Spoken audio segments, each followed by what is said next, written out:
Riverside.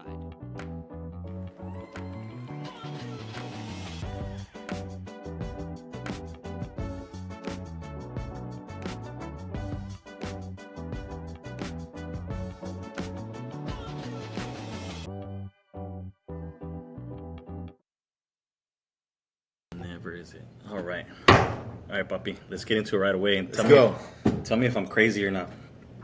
It's too late. The other day, and this is related to what we're gonna get into today. The other day, I go to Starbucks. Oh, and I don't ever really go unless whatever I don't. But you went inside. No. I went through the drive. The drive-through. Got it. I went through the drive-through, ordered my coffee, whatever, and this is the first time I've ever been asked if I wanted to leave a tip. Did you get it? No, I missed. Brought flies again. Yeah. This is the first time I ever get asked if I wanted to leave a tip, and like they physically turned the little thing Vocally? Yeah, like verbally and physically, and they asked me, "Would you like to leave a tip?" And I don't know. I was like, "What?" Like I've never. It's kind of an intimidating thing because you think like they flip it around. Would you like to leave a tip? But what I hear is, leave a tip, bitch, or I'm gonna spit in your drink. But that was just like what they say is. But what I hear is. But am I crazy to think that that's kind of weird? Like you verbally asked me if I wanted to leave a tip. Now, don't get me wrong. Like I mean, historically, we've always seen like tip jars, right? Yeah. Tip or what does it say? Live a little, leave a tip, or whatever, or have a nice day, or whatever. Yeah. And I'll get to that in a moment. But it was weird because like you always had that option. Like you have that jar right there, and it's like inferring that hey, if you want to leave a tip, leave it in the tip jar, or whatever. Uh-huh. But this was the first time I ever got asked if I wanted to leave a tip specifically there at Starbucks, and I'm like, wow, like. I started to kind of think about that, and I started to realize like more and more we're seeing places that normally we're not used to tipping, asking for tips. Yeah. Because, what... I mean, typically, where are we used to giving tips? At restaurants. At restaurants. Barbers. I tip my barber. Barbers. Thank you. Okay. Like, even if they might have messed up, I still might give them $1. Uh-huh. But I typically like to tip them well because I don't trust anybody. Car wash? You don't tip a car wash?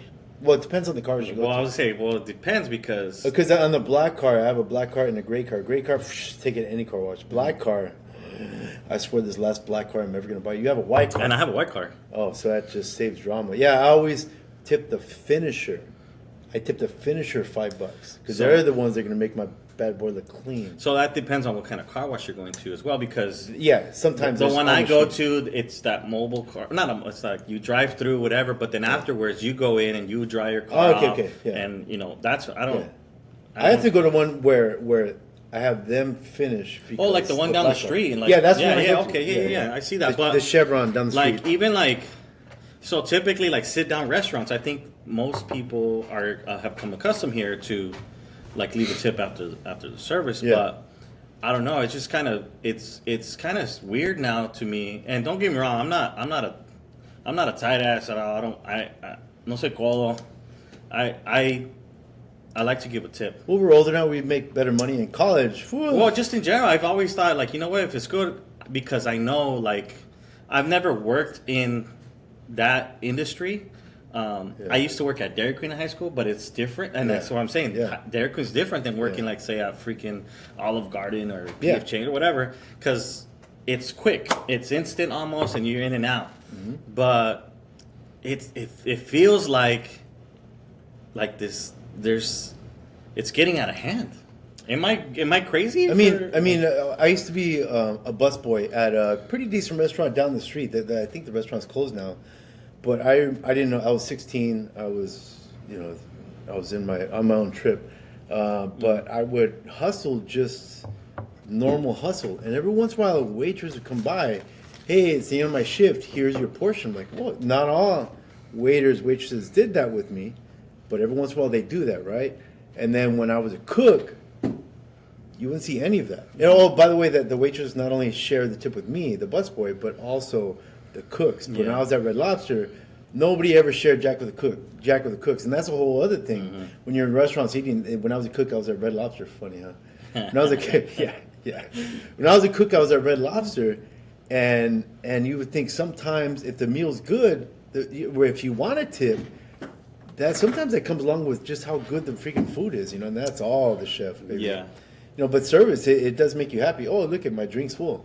Oh, look at my, So, like, I always liked leaving tips in certain places that generally you wouldn't. Yeah. By the way, at restaurants, if your meal takes more than 10 minutes, that's because, at Red Lobster, this is my experience, is because the kitchen is an absolute disaster, just from experience. And it might be short staffed, So absolute disaster based on those. There might be some. Yeah. I mean, things happen. I get a kick out of that. I'm cognizant of that things happen. Unless you order a well done steak, and if you order a well done steak, we shouldn't eat together anyway. So yeah, you should. Yeah, you go get some carne asada. Sorry if you're that person, but I'm not sorry. Steak is steak. It's not carne asada. But anyway, so I always like when people got creative and use psychology to encourage tipping. I didn't think about this until you brought it up. So I kind of thought, I looked up some different, because I was trying to think, what are some like creative like tipping jars, right? Everywhere you go nowadays, there's some kind of tipping jar. And so I remember seeing one where it says, on the jar, it says, on a scale from $1 to $10, how good looking are you? Yeah. And I'm like, holy crap, that's good. Great. That's really crazy. That's really good. Yeah. And so I give them $1. Yeah, or whatever. And then there's another one. Let's be real. And where does it say? I wrote it down here. It says, money is the root of all evil. And it says, money is the root of all evil. Cleanse yourself here. Like, leave your money there, Yeah. And then there's another one I have here. It says, it has like this fishbowl jar, and it has like a little Finding Nemo looking thing. And it says, I can only swim in money. Please don't let me die. There's a couple dollars on top of it. But the one I think was the most clever one. And there's a bunch of varieties out there, but the one that I saw and I was like, dude, this is genius, because it gets the customer involved, right? Yeah. It gets them, like, in a way emotionally involved. And there's 2 tip jars. And you have to play to the crowd. But this is a general population question. This is good. So it said, two tip jars, right? It said, Tupac or Biggie. Yeah. And I was like, oh, that's good. Yeah. Tupac or Biggie. And because people get fired up about it. And it's like a West Coast, East Coast, or and some people have it's kind of one of those this or that's, right? Like where you have to pick, oh, well, are you a Star Wars fan, or are you a Star Trek fan, or like some other topics like Game of Thrones or Lord of the Rings? What's your preference? So you it kind of like gets the customer involved in thinking like. Yeah, I like the one you have written down, cats versus dogs. Yeah. Well, as far as just a general population. Yeah, and there's no explanation. It's like you choose and because people will be passionate about having dogs or super passionate about cats, and a lot of them will be just anti the other one. Like we're tribal, we pick a side, and boom, that's it, right? So this whole tipping thing, we got us thinking, and there was a report about how we're seeing more places that typically did not ask for tips. Yeah.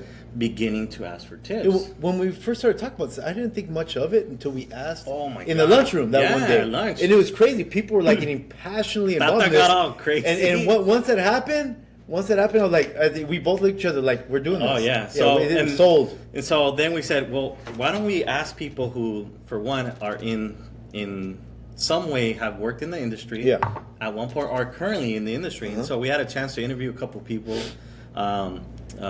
Steph Fernandez, Amanda Hill, my brother Edgar. Yeah, they all have different experiences in the industry. Steph's worked outside of the state, specifically Wisconsin. She said. Yeah, so she gets into that. Yeah. She gets into the fact that she worked there and her perspective on tips. And then we asked Amanda Hill, Mrs. Hill. She's the culinary arts teacher. She runs an amazing culinary arts program. It's incredible. And we ate there last Wednesday. So once a month, her students put together a menu and they serve.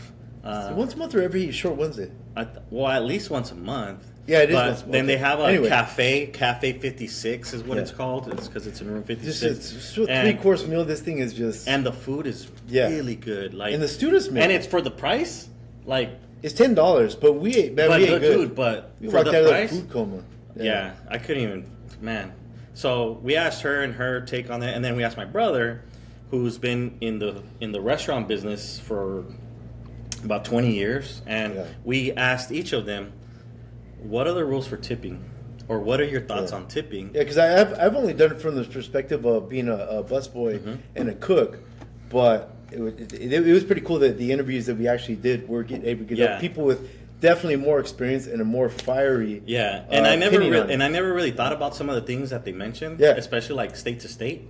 Because Steph, Wisconsin, never knew any of this Amanda, stuff. California, my brother, Arizona, and you get to hear and see like, oh, you know what? I never thought about those things. I never expected to learn this much about tipping. Like we learned a lot when we were going into tequila, right? Yeah. Even though we both like tequila, we both, but I didn't expect to learn that much. But tipping, I was like, okay, it's tipping.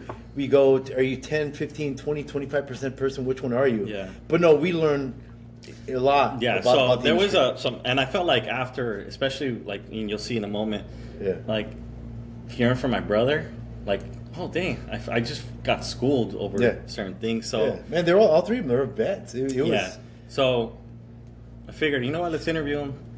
Let's hear what they have to say. Absolutely. Let's go take a look. Go. I don't think everyone deserves a tip. In California, you get paid minimum wage, and so if you suck ass at your job, then why do you feel entitled to get a tip? In Wisconsin, servers don't even get paid, so we work our ass off to get that tip. So obviously, the harder that we work, the more money that we get, and we actually appreciate it. Here in California, especially the Valley, these people just think that they're entitled to a tip just because they're a server or a bartender, and they suck half the time. I'm not going to tip you. If your service is shitty, I'm not tipping you. I'm sorry. You get paid minimum wage, and that's more than what I was making at $2 in Wisconsin to pay the taxes on my tips. So no, I don't feel that you need to tip somebody. If the service is shit, then don't tip them. That's it. All right.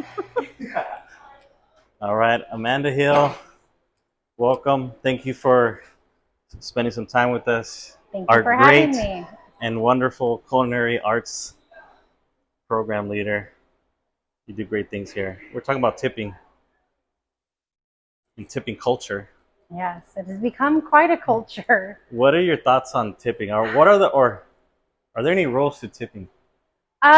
Historically it's 15 to 18%, and now you've seen it kind of go up to 20% of your total bill is kind of the frame of, percentage wise of what tipping is at a sit-down restaurant, right? That's kind of where we wanted to go with it.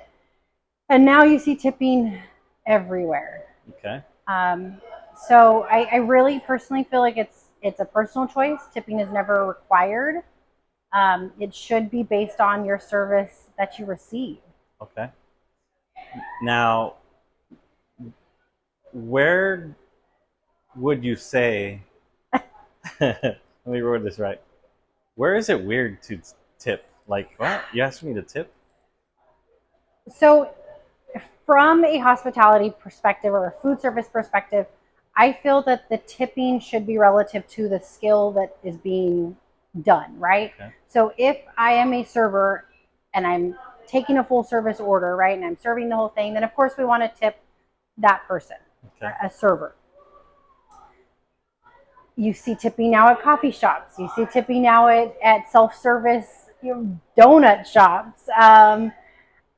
The smoothie place, the frozen yogurt place where you're making your own frozen yogurt and you're putting it on the scale. So it really, I think, has evolved now that so many of these businesses have gone card, where they're using the Toast app and the Squares, and you just slide your card, right? We don't even use cash anymore. So it used to be the change out of my dollar or round it up on my bill, my 15%, 20%. But now that we use so much electronic money, you swipe, it prompts you, you just automatically kind of do it, most of us, without realizing that maybe you just gave $3 to the person who made a smoothie for you Uh-huh. without even realizing that you just gave them $3. So it's a complicated issue. It is very It complicated. really it really is. But You know then what? And you made me think about something. You said places where you serve yourself and they still ask yeah, you to tip. right. But it's prompted because of that app. How does that make you feel?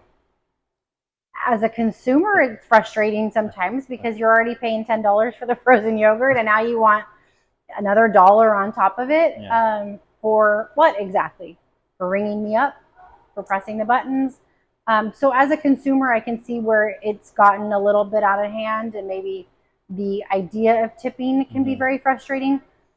But I've also been to restaurants where I've had amazing service, Yes. and that person has gone above and beyond, has made that night memorable, something that I look back on and be like, wow, that was such a great experience, and they've deserved every penny of that 20%. Absolutely. So the experiences really range in what are you getting, what goods and services are you receiving for that tip. Okay, absolutely. And I totally agree with that. And a lot of what you said is based on the experience, right? Yeah. So, all right. Well, Miss Hill, thank you for your time. Appreciate what you do here. You keep up the great work. Cafe 56. Thank you. Great place. Thank you. Well, that's crazy. So that was Steph. That was Amanda.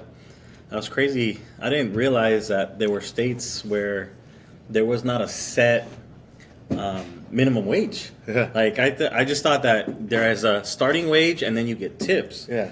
But she's saying that when she was in Wisconsin, They both got pretty passionate about California tipping. Like, Yeah, it's almost well- like a joke that they're asking for tips here in so she's California. like, well, in Wisconsin, you don't get a wage, you only rely on your tips. And I'm like, what? Yeah, mind blowing. That's like, Freaking mind blowing. because even like, growing up in Arizona, I mean, I was never a server, never a waiter, but my cousins were servers. I have friends that were servers, and there was that $2 wage. When we're in high school, the minimum wage was like $5.25 or something like that. But they had a $2 minimum wage, and then they got the tips.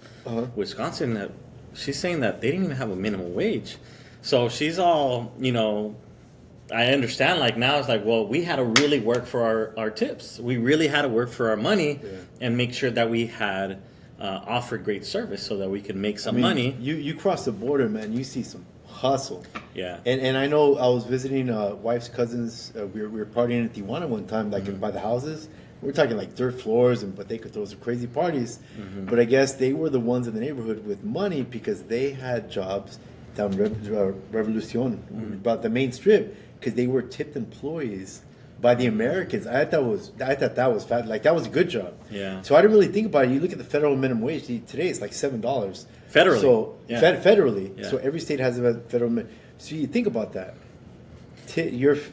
How easy is it to make $7? But imagine like like $7.25 an hour. Yeah. Like how is that even a living wage? How are you gonna pay all your bills, pay your rent, and eat on $7 an hour? that also That's where there needs I'm a to be an California adjustment. kid. No, I know, understand, Yeah. but there needs to be an adjustment. Yeah. Because obviously right now inflation's gotten crazy and everything. But like in California, all servers, I didn't realize this. Yeah. And talking to several people, but if you go work at Burgers and Beer or Chili's or Olive Garden, you get whatever the state minimum wage is plus your tips. I'm like, whoa. What is it? Do you think the prices for restaurants and all that is cheaper in Phoenix or Yuma, or it's like same thing? No, I think it's still a little bit cheaper in Yuma, just because there's a less of a population. So that's what I was wondering because. But it just also depends on where you're going. Like you benefit, and we have people that benefit that work on this side in California who make more money on this side. Yeah. Like for you, your wage doubled when you came over here, and now More. you're taking that wage back to Yuma. More than So you're that. actually helping the local Yeah. economy. So I was thinking Phoenix is way too far away to have issues like people Yeah. from California wages, and so that. But it doesn't matter. So you talk about livable wage. California, they have to think, but Arizona, you would think, okay, livable wage. You were still making half that money, and everything costs the same. yeah, pretty but I much, mean, you know. everything now is costing more. Yeah, but with inflation. with but- inflation, and then Amanda and the Hill's talking. And one thing that I caught that she said was that tips are not required. You are not required to give a tip. And I thought about that. I was like, you know what? that's true. You don't have to give a tip. No. There's nothing that says that you have to, but it's obviously suggested because that's what, servers are working for. Yeah. But I don't know. And then she mentioned like, oh, well, now there's like apps that you can use to pay, and on these apps they typically have like a tipping option. And I don't know about you, but I noticed that I tip better or I tip more when I use an app because I don't physically have the money with me. I think about my account, I'm like, oh, well, I can afford to give more because it's just think about like what's your motive to tip. So me personally, even on the app like DoorDash or whatever, when I tip, I want them to make sure that everything is good. So I'll tip them well to make sure everything is good. But then there's like these TikToks and little reels out there of people DoorDash drivers who don't get tipped well and they like mess with your food. Oh yeah. And so that's a big fear for me. So there's a twofold factor whenever I tip. There's two things that fear? go into tipping. Yeah. Is one. And actually wanting to be taken care of is the second one. Okay. Yeah.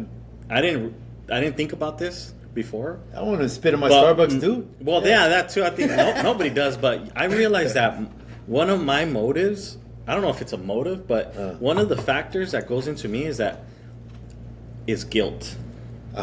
I feel guilty if I don't tip well. Yeah. And probably because I have had friends and family members that work in the industry. They're, aunts and uncles and cousins that were servers, and I understand what what their work was like. And so I felt like, man, that'd be messed up if I don't tip them well because that's what they work for and rely on. So I get that guilt. So now that we've learned the stuff that we learn, and that everybody in California makes that minimum wage, and I kind of talked to you about that, like the busboy, we weren't expected to be tipped, but everybody's paid the same minimum wage.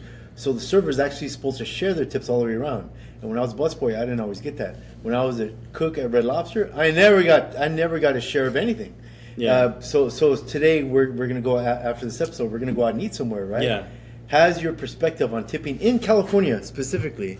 Has your field changed? Not really, because it has for me. Not really. I mean, I'm still gonna tip them well if they take care of me. And again, it comes back to what Amanda was saying, that it's based on the experience. Like if you're getting taken care of, then hey homie, here you go. Yeah, and I agree with that. This is exceptional. I'm coming back. But it comes back for me to the whole idea that I feel guilty if I don't. And there's certain, like for example, Uber. You always have that option at the end, like rate your driver, whatever, and then would you like to give a tip? And here's the thing: they will rate you. They will rate you, and because of that, I'm like, if I don't give a good tip, then the next driver is not gonna pick me up. You know what I mean? So I'm like, I gotta tip them because they're gonna rate me, and I we've ridden an Uber before, and I'm like, okay, I better be a good behavior. Yeah, OTL after the OTL. You don't remember, but we missed our first Uber. Yeah, we did. Yeah, so whenever I get Ubers, I'm usually pissed drunk, and I was like, I better make sure that one of us is taking care of the driver or whatever. So I make sure to tip them because, again, if I don't tip, it's going to come back to me. And wait, what if I don't get picked up or whatever, or it takes longer? So boop. You get the tip, especially if you're cool. But I felt that guilt in that. You know what I'm saying? By the way, kids, do you guys know that they will charge you somewhere around $200 if you puke in their car? Yeah. Yeah, I know that because I have my son told me that because he has friends that Yeah, I have a couple friends that did Uber. My brother did Uber too, and so I know those things as well. But one of the things that I found interesting, and I feel now that I got schooled a little bit, what my brother says about tipping. So let's go into what Edgar has to say. Yeah, man, he has a lot of background knowledge. Yeah, so, all three of our people do. But my brother's currently in the industry, and this is what he's manager of the Chili's, right? Let's see what he has runs to say. His own Chili's. All right, let's do it. Let's take a look. Hi everybody, how you doing today? My name is Edgar. A little bit about me is I've been working in the restaurant industry for the past 20 years, nearly 20 years, 2 decades. I've been a server assistant, bar back, cook, dish, prep, server, bartender, manager for the past 10 years, and 5 of those being a GM. So what are the rules for tipping? First thing that comes into my mind is, hey, I'm gonna double the tax. Why are we gonna double the tax? So Food tax is 8%, and when you dine out, and if you double the tax, that's 16%. A 15% tip is considered a decent tip, according to the restaurant businessonline.com. In Arizona, tippable wages are less than the minimum wage. So $10.85 is a tippable wage here in Arizona. The minimum wage is $13.85, so it's a few bucks less. In some states, it varies. So California pays minimum wage plus tips. So I don't know their minimum wage there, but I know that they make minimum wage plus the tips. Now, it varies from state to state. Every state's different. Some states don't pay a wage. So now let's ask, who do we tip? In my opinion, service industry, that would be obvious. Hotel, and the reason why I say this is because attendants help out with a lot of stuff as well. They bring your bags up, they bring you breakfast, or if you're staying for a long time, they clean your sheets, all that, upkeep. So housekeeping. So for example, Home Alone 2, Lost to New York, Rob Schneider asked Kevin for a tip, he gets gum. The second time around, he goes, want a tip? And he's like, no, I have plenty. And he shows him the gum, and he's like, pulls out a wad of cash, and he's like, okay. No? Okay. And he walks away, and then Rob's like, no, wait. Some companies actually tip out their cooks. So servers, bartenders actually give out a percentage of their tips to the rest of the staff. That is the case also with when you have bussers. Some hosts get tipped out as well. It varies from state to state, county to county, and actually here in Arizona, that's not the case when it comes to our cooks. So we're competitive in those wages, but that's a different story. Unfortunately, we hear about the stories about foreigners, right? So, hey, these foreigners didn't tip. That might be the case because in their countries, they don't tip. They get paid, service industry actually gets paid a lot more for that to happen because they don't have to depend on a tip from somebody. It's kind of like if you think about it, it's kind of like panhandling, but you're actually doing something about it to make sure that you're actually, creating a great experience. So, I've had my stories, my share of stories, and I'm sure you've heard stories too as well. But you hear about Europeans don't tip. You hear about Mexicans don't tip. So that's because they probably don't tip in their own cities or states. So I know that Canada. When I went to Canada, they actually had a sign saying tips were not mandatory. And that was in the hotel, and when we dined out, everywhere we dined out. In Seattle, there was actually a sign that says, do not tip staff. It was wild, we went out to dinner. Anyways, they got paid a lot higher wages. So what about gratuity in large parties? So some places have an 8 or more in-place gratuity. It's like an automatic gratuity. That's included in the check. So there are some legal issues. I know that here in Arizona, my company removed this because there was legalities and everything. So there's a suggested tip at the bottom of the check that shows you, hey, what's a 15% look like? What does an 18% or a 22% look like? Cash or percentage look like on the check. Now, I encourage everyone to highlight it and circle it and say, hey, here you go. But so now, when we introduce technology to service industry, this actually helps define your experience, right? So it's a faster pace, you get to pay faster, you get to play games on that and all that stuff. So, but I've noticed that the percentage is a lot higher on those tablets, and it's not by design. It's by design. Obviously, you see an 18 to 20 or 22%.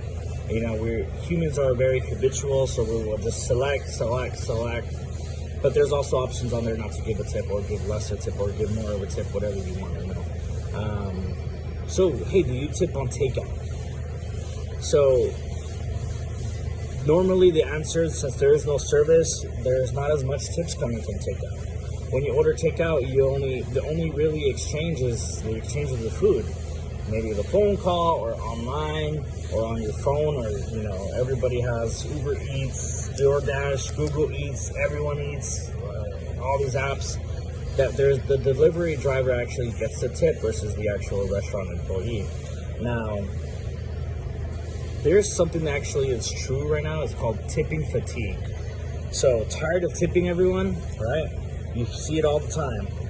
Little Caesars has, hey, would you like to leave a tip? Some carnicerias have, hey, would you like to leave a tip? I've actually seen McDonald's, Burger King, coffee shops, grocery stores have them as well. Now, that's a little different because we're not normally tended to tip those places as much as we would to dine out or go to a bar or kind of like have like a dining experience. Now, that's up to you if you want to tip. I'd say, hey, if you can, cool. If not, then don't stress about it. Don't feel obligated to have to. But I would say absolutely, if you can, live a little, tip a little, So now here's the real question. When not to tip? If a facility is being extremely rude or, ask to speak to the manager, if they can't make it right, that's your regards, that's your call. But if you feel belittled or in any way not welcome, that's your cue probably not to go back to that specific place. Maybe go to a different location. But yeah, that's kind of the ideas that I have about rules for tipping, who to tip, how tipping has become it can be fatigued. But hey, if you want to leave any tips for me, please let me know. Thank you very much for your time. Have a good day. So I'm not surprised. Have you seen that movie? Oh yeah. Who has it? Well, people have it, but yeah. But I'm not surprised. I'm not both of us surprised. have. Like the movie Waiting. Oh my god! If you've never seen the movie Waiting, you gotta watch it. It's disturbingly wonderful. It's disturbingly. It is actually wonderful. It is actually a reason why I tip. Yeah. So I don't want them to rub their. But I'm not. Ass, I don't want them to rub their ass on my food on their toast. Oh, that what was that? That's that Luis was, Guzman. That was Luis Guzman. He's in that movie. But there was another movie, Road Trip, where the skinny dude. Oh, DJ was Paul asked for something, and then the guy like wiped his ass with the French toast. Yeah, I'm not surprised. And he's all happy. My brother makes reference to Rob Schneider. He's like we kind of laugh, make joke that he's the biggest Rob Schneider fan there is, but the Home Alone 2 reference. But what was the biggest takeaway for you from Edgar? I mean, again, it just kind of mind blowing. I get a kick of that he says, okay, because there are people who just refuse to tip. So what he does mention was if you think their service is so bad that you don't want to leave a tip, then just don't go to that restaurant anymore. Don't go back. Like, that's a very good point. Yeah. And one of the things that kind of that reminds me of in the movie Reservoir Dogs, where Steve Buscemi, who's the Mr. Pink guy, he goes on this rant about why he doesn't tip. Oh yeah. And then they're at the table having coffee. And then the boss man comes out, hey, who didn't leave a tip? Oh, Mr. Pink did. What do you mean? Why didn't you leave a tip? It's like, he don't believe in tipping. What do you mean you don't believe in tipping? And it kind of goes on to, in that scene right there, it's basically the opening scene. He talks about why he doesn't believe in tipping. Yeah. And he's like, it's not my fault they go into this job or whatever, but he's like, oh, okay, I'll leave a tip this time. But I kind of thought it kind of reminded me of that scene. But one of the biggest things that I noticed, people go on about not tip. Whenever people say, no, I'm not tipping, it's not, why don't you want to? Oh, it's because I'm broke. No, it's not that. It's not That's different. Oh, I don't want to. No. But when you encounter those people, Golos. They have a big rant, a huge rant. I had a buddy in college, Brad Nevitek, right? A scoopy redhead, nerdy dude, funny as freaking hell. But he said whenever we were at restaurants, he wouldn't tip. But it wasn't just, no, I'm not tipping. It was just like that, just like the movie. This whole rant. It was actually funny as hell. But we always had to pick them up. Yeah, those are always fun. But the thing that Edgar talks about is like the foreigners, and there's this misconception that, if you get, a group of Europeans come to the restaurant and you're serving, they're not going to tip you because they they're horrible. Oh, yeah. But like it brings up another thing that.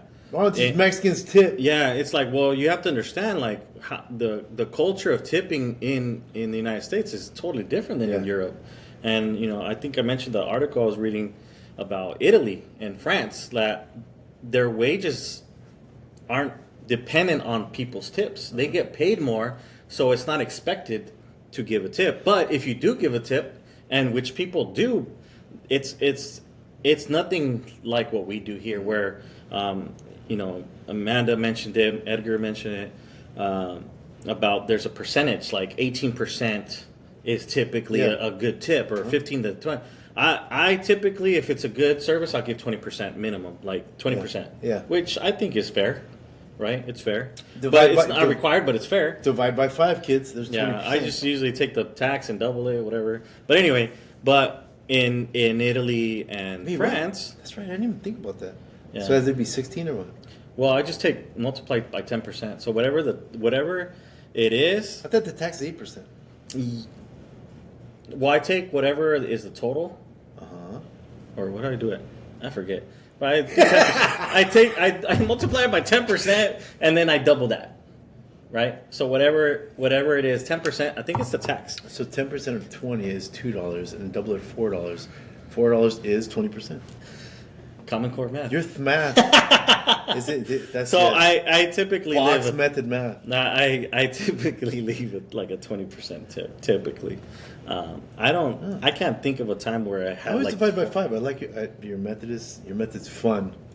It's easier to get 10%. Yeah. If it's $72.20, then the tip is $7. For me, multiplying by 1 and 10 was always the easiest. $7.22. So that's 10%. Easy. So double it. You're wonderful. Yeah, that's a new one. I used to want to be an engineer, so I was good at math. Yeah. And look at us now. So, but coming back, what do we do with our lives? Coming back to the tipping, like in France, influence of youth. Yeah. I talked about when to do it, not to do it, like in France, but it's not required either. Like they get better wages, but better wages. Wages maybe too, but I'm kind of excited. Yeah.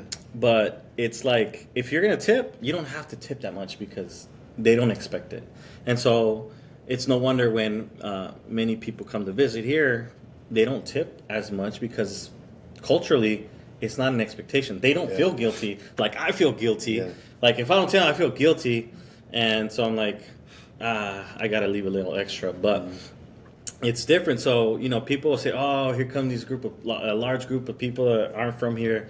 Oh, they're horrible tippers. Well, you have to understand. But why? What region? So you really have to make an effort to kind of go above beyond and make them feel better. So I get a kick out of that because so me going to Mexicali all the time, I never really understood. I just knew that people in tip, I was like, well, maybe people are cheap, whatever. No, it's like a cultural thing. People just don't tip. Mm-hmm. But who tips? Americans tip. So when Americans cross that border and you're being served, man, people are running. And there you go. Like, I'm sure, you can name countless times where you've gone to eat in Mexicali or Tijuana or whatever. I've given people tips like 50 pesos. And it seems like, oh, look, they're gonna serve you better because they know that you'll tip well. Yeah. And the service is way better. So. But on the other turn, even in Colombia, when I went to Colombia this summer, like I had to ask, like, hey, I don't know what the expectation here is. I want to make sure I don't want to offend anybody, but I was like, is this an okay tip? And they're like, oh yeah, this is way more than enough. I'm you're like, asking the servers, or you're asking just people meet people that live in Colombia and stuff. So the next like thing is, the people in Colombia, are they cheap asses or are they? No, it's just the culture. Like it's not expected. Yeah. So or is that a universal culture? That kind of thing. So well, and I think I come to realize that here in the U.S., because typically servers aren't paid the greatest. Yeah. There's like a higher expectation that they depend on these wages, especially like in states that don't have a minimum wage for their servers. And if it is, like in Arizona, I remember it was $2 an hour for a server, and then they get their tips. Back when like it was like $5-6. Yeah, I remember when I was looking at Red Lobster, like I was a cook and I wouldn't get tips, so I had like one or two other jobs that college years, you're hustling, right? Yeah, and I had a wife and a kid at the time, so But I remember there were servers still there do. that were living at the same complex. Yeah. But they didn't have to work these extra jobs because they got these Yeah. tipped wages. So I get a kick of that. The thing from Steph and from Amanda Hill was definitely a sense in California when they're asking for tips. It's like a sense of entitlement. Yeah, that blew my mind. That is just a culture Yeah. because I've always been here. and right? that I never coming understood full that. circle. When I went to Starbucks and they asked me if I wanted to leave a tip, I'm like, what? Like, I've never been asked that, and to me, it was kind of like that whole, like, hey, well, tip me because I'm giving you your coffee, like that. You expect it. It's like you feel entitled to it. I have a problem with that. I'm like, oh, you shouldn't talk. You shouldn't have done that. Because like, But where does it also, end? it's like how you do it, like your tone. So I don't know. Like at the end of the day, is tipping required? No, it's not. But kind of like my brother said, live a little, tip a little. Yeah. So I go to this kombucha place in Ocean Beach, and they just pull the handle and they pour it, and then they hand it to me, and then they flip the thing around. Oh, look at tip. Let me give them. Oh well, even like what Amanda said, like you go to like a frozen yogurt place and you serve yourself, you scoop your ingredients, and then you go pay. They Tip weigh me for it, typing out your total and and I'm weighing like, it. Uh-huh. what? So that's where I think it's kind of weird. Like, So then there's other questions like, okay, when you go to a hotel, I know for the union they always advise us to tip and the help. Edgar make reference to that. And I'd never heard of that before until I No, did I unit remember trips. like going like especially like on school like we go to like conferences.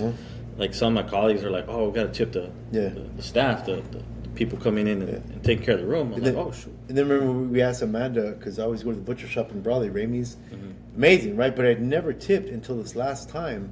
So I asked Amanda, hey, what's the thing? Do you tip your butcher? Like no, like she didn't say no. Like, she made a face. An emphatic no. Yeah, she made a face. She's like, well, if they go back and they do all kinds of stuff for you, make the cut and this and that. Like, they actually do that. So, okay. Like, it's for, like, a big party, she said.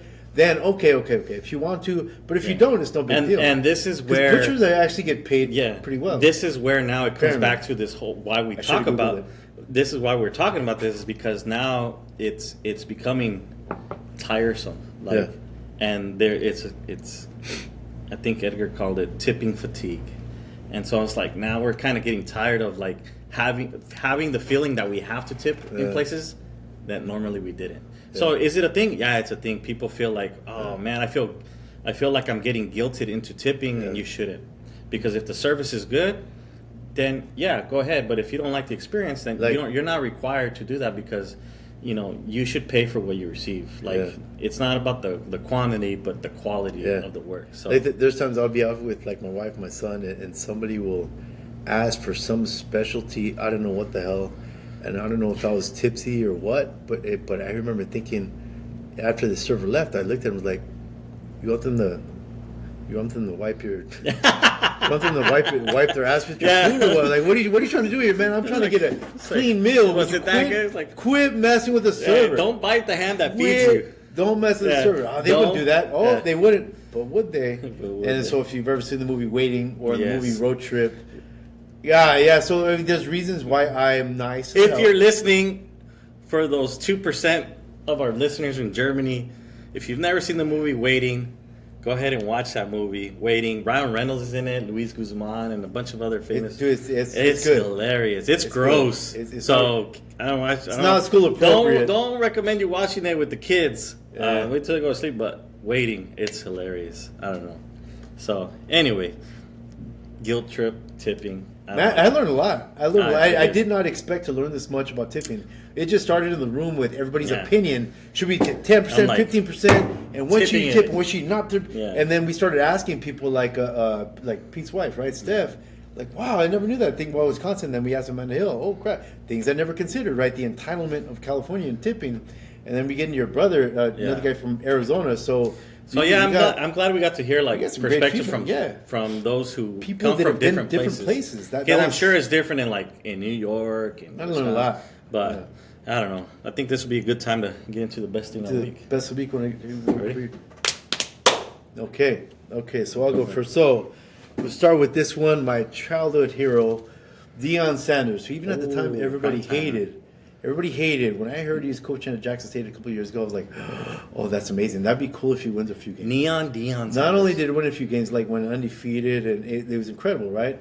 Like, okay, cool. He's at a not top rate school, Jackson State. That's cool that he's winning. But then he got a job at Colorado, which is in the Pac-12. Like, and that's well, San Diego State's on there, but at least Arizona State's in that conference. And it's like, oh damn! All right, now we're doing some big time football. And it's not the SEC, or Big Ten, but still, there's some big time football there, right? Mm-hmm. And they beat TCU, and so now they're sitting at 3-0, and so they're 2-0, but going into the third game. So I am totally pumped about it. People hate Dion. People love to hate Dion. This guy. I mean, when I was a freshman in high school, I'd break in the open field. I mean, we had to be kicking the crap out of team. He was just an absolute hero. I will start high stepping down the sidelines, just because I love to. And parents, coaches, they hated it. Flag. Have you seen his 30 But it was for 30? worth the. Yes. Oh my god. But it was worth the flags to me. Yeah. It was worth the flags. He was exciting to watch, and I think one of the biggest, the greatest cover corner of all time. He was flashy. Yeah, he was unapologetic, but he backed it up. And that's the big thing. Is like he knew he was the best, and he proved it day in day out. And he wouldn't even trash talk. Man, his athleticism, like even in baseball, when he was with the Braves, that was amazing. Going from a football game to a baseball game in the same day, I was like, man. So we don't have enough of those athletes. So there's a secondary quick one, and that's the Pods. They're on a 7-game winning streak. Who? Exactly, the Padres. Oh, and they are still, even after winning 7 games in a row, they're still in it. Yeah, I think they went from 6.5 back, won 7 games later, and now they're like 4.5 back. Is it 4? 4. And I think there's 9 games left, and it's not going to happen. I mean, some extraordinary things would have to happen. And it would be awesome. I thought it was pretty extra. I think this is going to be more extraordinary than actually beating the Dodgers last year, and that was pretty extraordinary. Yeah, I mean, everybody gets lucky once. Can they get lucky again? Can we get lucky again? We'll have to wait and see. I can't wait. I can't wait. I'm just happy knowing that the Dodgers aren't winning the World Series this year. But it would be nice to be able to knock them out of the playoffs again, which would be another freak thing, by the way. I understand this, but still. Hey, but they won the regular season. Oh, God, I hate having hope. It's stressing me out. Hey, anyways. The Padres can win the offseason all they want, like they have the past several years. But we only in the regular season. And that is just as great. So, for me, talk to me. Best thing I've seen all night. Kind of short and sweet, but the other day, and I kind of posted about this the other day. I was driving out of Yuma and walking down Avenue B in Yuma, just randomly, and it was like, whoa, like caught my attention. I saw a guy, and I was at the light, and he was walking with his walking stick, and I realized, like, oh man, this guy's blind. Like you could tell he was blind, but he was walking down, the sidewalk, and he had like one headphone on and one off. Maybe like kind of hear the traffic. Yeah. But he was like, you could like visibly see that he was like in a great mood and listening to music, and he was like at the getting to the corner and kind of semi dancing. I'm like, holy crap! And like, it kind of put things in perspective for me at that moment, and I was like, what do I have to complain about? And this guy, he doesn't have his eyesight, and he's still walking down the main road, enjoying himself, starting his day, 6:30 in the morning, just having a blast. I'm like, oh man! And so I don't know. I thought it was pretty cool, and it was just like, for me, it was like a great start to the day. So perspective. So he chose to hear instead of see? Yes. Well, I don't think he chose. I don't really know. But that kind of reinforced what we talked about before. Is like, would you rather be blind or deaf? And if I had to choose, I think I would go with keeping my hearing. So, but anyways, makes for good stories, Yeah, good stories. Man, I really enjoyed this episode. But I got to tell you, once you go, and if you're watching, and you feel free to put comments, put your opinion on tipping. But also, if you would like to, we'll leave a tip jar right there. Hit the link. Hey, just a tip, right? Yeah. Tupac or Biggie. Yeah. There you go. Tupac and Biggie, baby. Oh, man. Well, on that note, hey. Cheers. Salud. See you guys next time. Mm-hmm.